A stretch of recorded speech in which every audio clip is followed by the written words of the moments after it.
Hello all, welcome to Lee Technologies. In today's session, we'll discuss about how to design a parameterized search page. So let's get to the outline.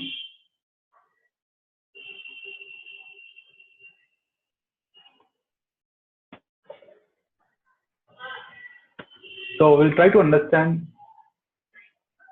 what is the application detail and what components are required to design this page and what is the total page flow execution. I also will try to discuss about the coding which is required for designing this particular page. Okay, so what you do is just create a workspace with a Fusion technology, ADF manual search, or it can have your own name, any name. And then what we require is, if you observe here, always try to design your components according to the model view controller layer. So always design your model layer first, then the view and the controller layer. So in our case, like a model layer, I have the component called search AM, and I have the VO, employee details VO. And if you come to the view layer, I have the page employee search page, and the controller I have the employee search bean. Okay. So let me show you the page and what is the code I have written to design this particular page. Okay. So this was a page, employee search page, which was having two parameters. One is employee ID and employee name. And here, these two are not mandatory. Let us say if I just don't enter and click on execute, it will just display all the data. Let's say if I pass employee ID, it will search based on employee ID. If I enter both the data, it will search based on employee ID and employee first name.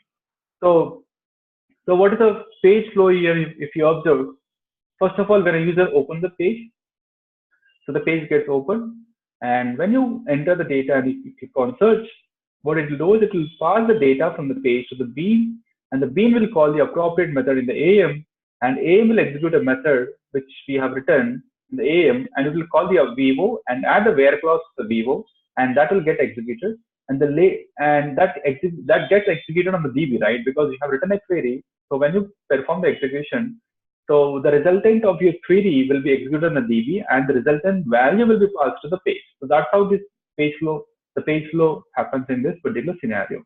From the page, it will go to the bean. From the bean, it will go to the AM, then the VO and the DB, right? So let me show you what is the coding behind this particular page.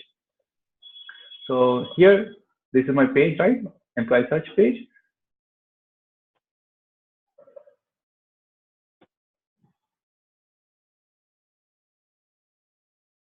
Yeah, give me a second. Yeah, so this is a page, and here if you just observe the layout, right, I just have a table region, and above the table region I just have this particular component, panel form layout. In the panel form layout, I have two components, employee ID and employee first name. And here, this is my search button.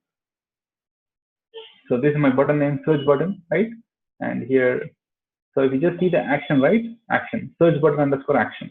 So this logic I have written in my bean. So EMP search bean. So search button action, whenever user clicks on search button, this will come here. And here what I'm doing is I'm trying to retrieve the value from the two components. I've just used this particular logic, get IT1. So my input text component name was IT1 and other one was IT2. So get IT2 and get IT1 dot get value, which will return you the object. And this also will give the object. And now we have to convert the object to string. So always when I'm trying to convert the object to string, just make sure that check the condition not equal to null, else it will give a null pointer exception. Once you get the value, what you have to do is I'm passing the data from the bean to the AM. But in the AM, so before understanding this logic, let me get into the AM now. Search AM impl.java.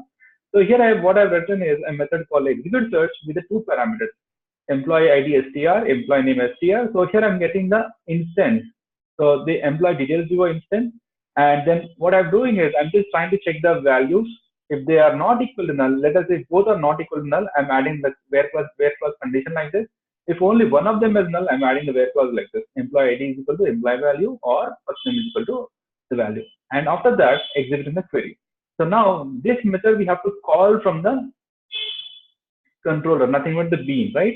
So we have to expose this particular method first of all. Before achieving that, what you have to do is just go to the am.am, and here we just need to click on Java, and here can you see the client interface? We have to generate this particular, we have to expose this particular method to the client interface. So once it is available in the client interface, the next thing is what we have to do is go to the page, and here click on the bindings, So in the bindings also we have to get that particular method. Then only your bean can understand that particular method. Else the bean will not understand the method. Just click on add and just click on method action.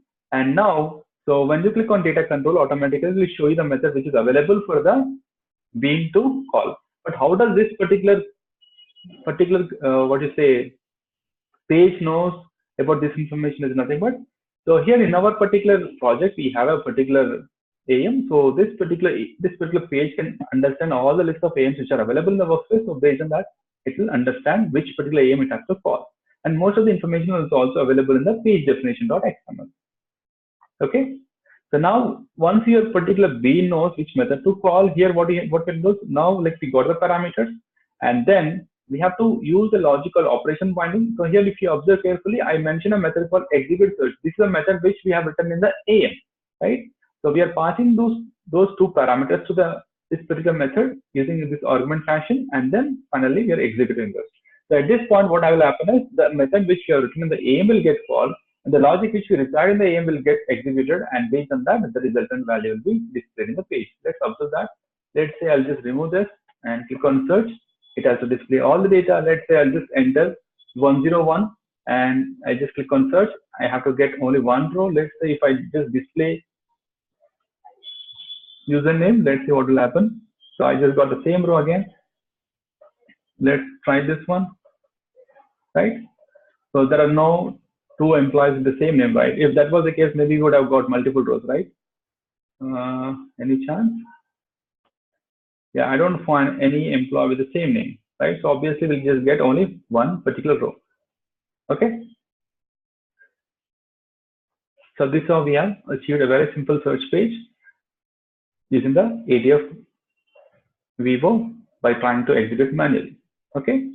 Hope you understood the logic. Thank you. Please do subscribe to my channel. Please do provide your valuable comments.